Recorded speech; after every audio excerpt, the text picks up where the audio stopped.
Strawberry খেতি কৰা মোৰ হেৰি হ'ল 6 বছৰত ভৰি দিলোঁ তেওঁ।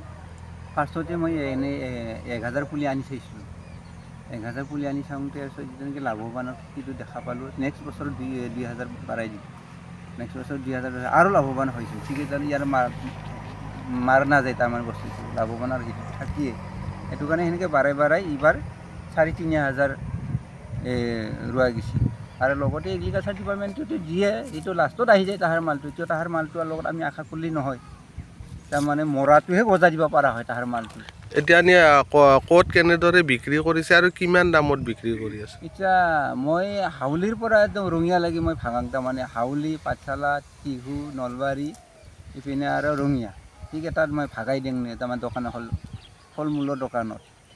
কিন্তু মাৰ্কেটটো এতিয়া এক পেকেটত 250 থাকে। আমাৰ এটা হেৰি পেকেট থাকে, সেই পেকেটত 250 থাকে, কিন্তু 100 টকা এতিয়া মাৰ্কেটত পাই আছোঁ। তাৰমানে পাছলৈকে কমে নে কি নাজানো, এতিয়া ঠিকেই মাৰ্কেটটো ভালেই পাই আছোঁ। 400 টকা কিলো বুলি ক'ব পৰা যায়।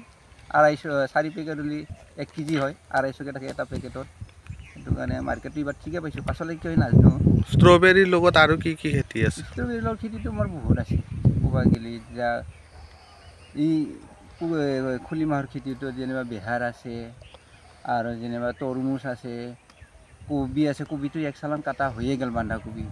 এতিয়া নুমলাকৈ ওলকবি দিয়া গৈছে, আৰু হালধীয়া ফুলকবিটো দিয়া গৈছে, আৰু বেগুন কালাৰৰ ফুলকবিটো দিয়া গৈছে। সেইটো দিয়া গৈছে। আৰু অন্যান্য খেতি আৰু বাৰিষাৰ খেতিটো থাকে, জিকা, কেৰেলা, পটল, পানীলাও, সেইগিলা তিয়ঁহ, সেইগিলা চব থাকে। সেইটো এই খেতিৰ জৰিয়তে পৰিয়ালটো চলাই আছে? এই খেতিৰ জৰিয়তে পৰিয়ালটোতো আৰামত চলি আছোঁ। আৰু মোৰ খেতিৰ জৰিয়তে মোৰ ঘৰখন তাৰমানে কেতিয়াবা স্কুলৰ হেৰি বন্ধ পালি, যেনেকৈ আজি কাম কৰি আছিলোঁ, ছাৰে আপুনি যিখিনি টাইমত আহি পাইছে, কাম কৰি থকা আমি আহি পাইছে, সেনেকৈ কৰি তাৰমানে চলাং। আৰু যদিও আমাৰ পৰিয়ালটো যদি কেতিয়াবা হেৰি নহয়, স্কুলত তাহাৰ হেৰি হ'ল, তাহাকটো এৰি দিবই ল'ব, লাষ্টত বাহিৰা মানুহ ল'ব লগা হয়। পৰাপক্ষত মোক বেছি সহায় কৰে। কেতিয়াবা চব্জি ছিঙিব লগা হ'ল বা ষ্ট্ৰবেৰী ছিঙিব লগা হ'লে ৰাতিপুৱাই ছিঙো, আমি 4টাতে উঠি ছিঙো। আৰু পেক কৰি কিনে 8টা বজাত ওলাই যাব লাগে। সেইটো মোৰ লগত মিছেছে আহি যাব, কিন্তু মই চুলি পুলি নানো।